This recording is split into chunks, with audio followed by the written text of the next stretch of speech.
ইলাহা হাসবি রব্বি জাল পড়েন মাফি কলবি হাসবি রব্বি জাল্লাল পড়েন মাফি কলবি নূরে মুহাম্মদ সাল্লাল্লাহু পড়েন লা ইলাহা ইল্লাল্লাহ লা ইলাহা আল্লাহ সারা মাবুদ নাই বলেন নবী সারা উপায় নাই বলেন আল্লাহ সারা মাবুদ নাই আমার নবী সারা ওই নবীকে পাইতে হইলে ওলি আল্লাহর ভয় আসা লা ইলাহা ও লা ইলাহা বলেন নামাজ রোজা সাইরো না কেহ মা বাবার খেদমত সাইরো না বলেন নামাজ না কেহ মা বাবার খেদমত সাইরো না আমার নবীর দরদ বইল না বলেন নবীর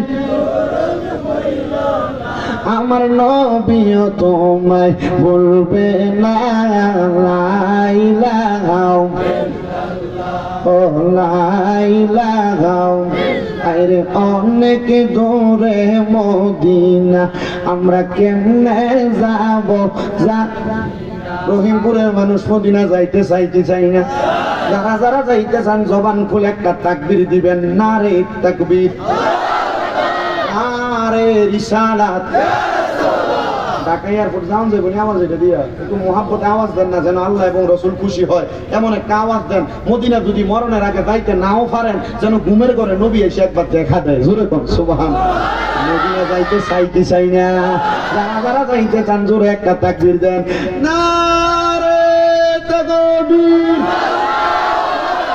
নারে রিসালাত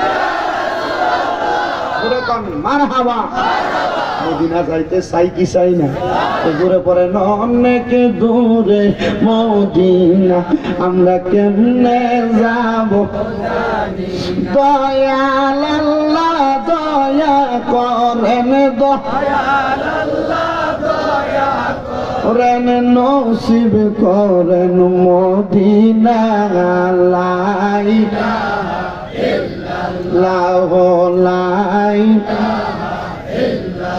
লা ইলাহা ইল্লাল্লাহু মুহাম্মাদুর রাসূলুল্লাহ সাল্লাল্লাহু আলাইহি ওয়াসাল্লাম।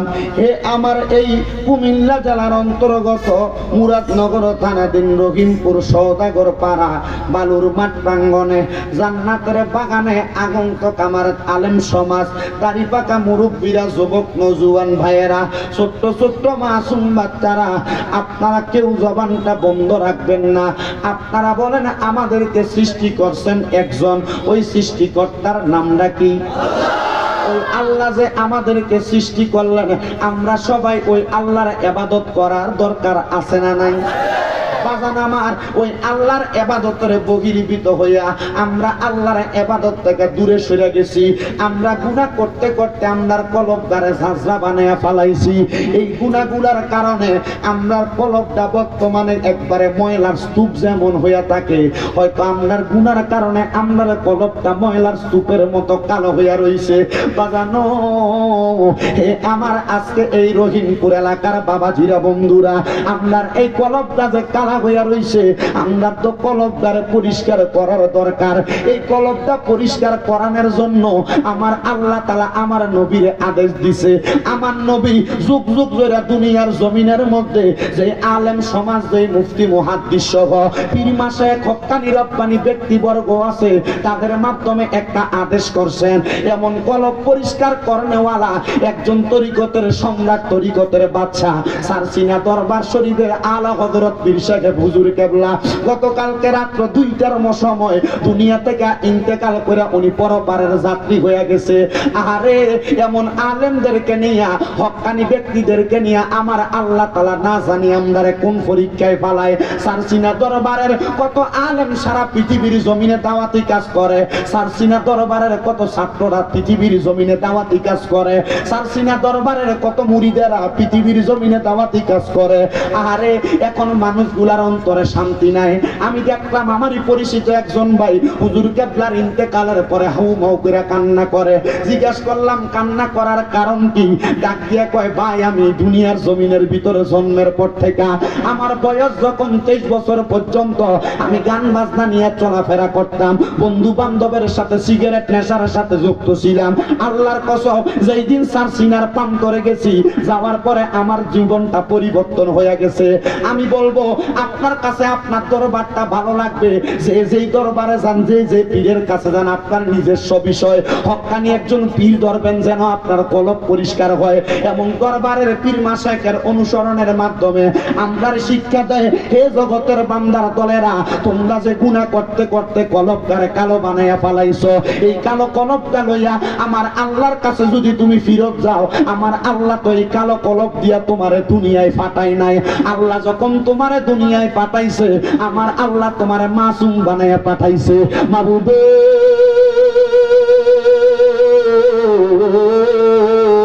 এই মাসুম কলব এখন আমার নাই। আমার কলব যখন তুমি দুনিয়াতে পাঠাইছো, দুধের মতো সাদা বানাইয়া পাঠাইছো, আল্লাহ গুনাহ করতে করতে আমার কলব দ্বারা কালা বানাইয়া ফেলাইছি। আমার নবী একটা ডাক দিয়া কয়, উম্মত এই কালা কলব দ্বারা যদি আমার আল্লাহর কাছে যাও রে উম্মত, গুনার কারণে আমার আল্লাহ তোমার জাহান্নাম দান করব। সাহাবাই কেরাম একটা ডাক দিয়া কয়, নবী গো, ইয়া রাসূলুল্লাহ, ইয়া হাবিবাল্লাহ, নবী গো, আপনার উম্মত গুনাহ করবে, ভুল করবে, অন্যায় করবে, আপনার উম্মত কি মাফ পাবে না নবী গো? আমার নবী দুইটা চোখের পানিগুলো ছেড়ে দিয়া ডাক দিয়া কয়, হে আমার সাহাবাই কেরামের দলেরা রে, হে আমি নবীর উম্মতের দলেরা, আমার উম্মত যদি গুনাহ করতে করতে ক্লান্ত হয়ে যায়, আমার উম্মত যদি আমার আল্লাহর বান্দার রহমত পাওয়ার জন্য আমার আল্লাহর অন্তর থেকে মাফ পাওয়ার আশায় একবার আল্লাহ কইয়া ডাকবে, আমার আল্লাহ বান্দার পিছনের জীবনের যত গুনাহ আছে সকল গুনাহ ক্ষমা কইরা দেয়। নারে তাকবীর, নারে ইসরার, কোরআন সুন্নাহর আলো। ইয়া রাসূলুল্লাহ, ইয়া হাবিবাল্লাহ, নবী গো, ও দয়াল নবী, আমরা তো গুনাহ করছি। গুনাহ আসেনি? অন্যায় আসেনি? পাপ আসেনি? ইয়া রাসূলুল্লাহ, নবী গো, আমরা গুনাহ করছি, অন্যায় করছি, আমরা লুকিয়ে লুকিয়ে গুনাহ করছি, গোপনে গোপনে গুনাহ করছি। আমার মুরব্বী বাবারা আল্লাহর হস্তে একটু মনোযোগ দিবেন। জীবনের চাকা বন্ধ হয়ে গেছে। যুবক ভাইয়েরা, এখন আপনাদের জীবনের চাকা মাত্র চলতেছে। হে আমার পর্দার অন্তরালের, এ রহিমপুর এলাকার পর্দার আড়ালের মা বোনেরা গো, আর কতকাল দুনিয়া রং তামাশা করে সময় কাটাইবা? মা, আমিও তোমার মতো একটা মায়ের গর্ভের সন্তান গো মা। দুনিয়াতে কত রং তামাশা করছো, অল্প কিছুক্ষণ সময় তোমার ফুট শামীম জাদার ওয়াজটা একটু মনোযোগ দিয়া শোনো। বাগানো লুকিয়ে লুকিয়ে গুনাহ করছেন। যদি আমি এখানে আমার একটা মুরব্বীরে প্রশ্ন করি, বাবা আপনার জীবনে আপনি যত গুনাহ করছেন, আপনার গুনাহগুলোর খবর যদি আপনার ফুটে জানে, আপনার বাপ হইয়া পরিচয় দিবনি? আল্লাহর কসম বাপ বইলা পরিচয় দিত না আপনার গুনাহ দেখলে। কারণ আপনি এই ফুটেরে খাওয়াইতে যাইয়া চুরি করছেন, মিছা কথা কইছেন, ব্যবসা যাইয়া মিছা কথা কইছেন এই ফুটেরে খাওয়াইবার লাইগা। কিন্তু এই ফুটে যদি আপনার গুনাহগুলা দেখে, আল্লাহর কসম আপনার বাপ হইয়া পরিচয় দিত না।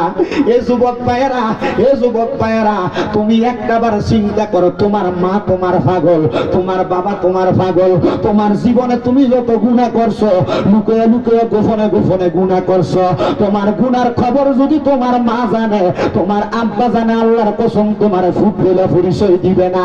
আর সবার কথা বাদ দিলাম, আমি শামীম দাদার আজকের মাহফিলে পোস্টারে প্রধান বক্তা নাম দিয়ে উঠাইছেন।